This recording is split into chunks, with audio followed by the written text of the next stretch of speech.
Mga kalingap, dito po sa ano namin, sa may seawall. Malapit sa bahay po namin mga kalingap po. Baka, may alas. Sa ano, galing sa... Oo, mula sa likod guys oh. Baka, sa seawall. Wala. Kinukuha na po yung buhangin mula dito sa likuran. Grabe mga kalingap po. Huy! Ay grabe ano, ang balod dyan, nagitag ko. Ay mando ano. Oh.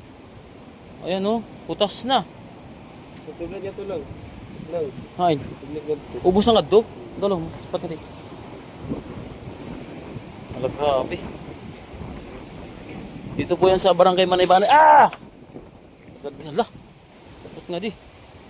Ito na eh. Alak ka. Hanggang doon na mga kalingap. Ang lalaki ng alon.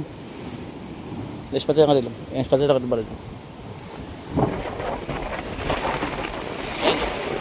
Lalaki kasi ng alon mga kalingap. Uy!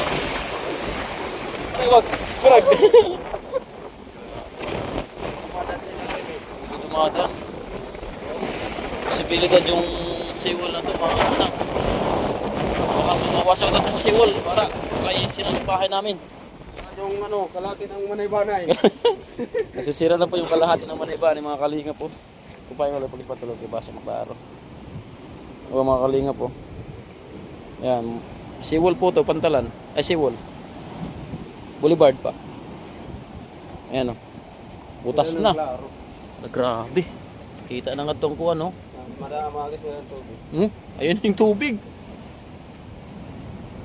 Kaya na din, wakay na. Pataga. Ay!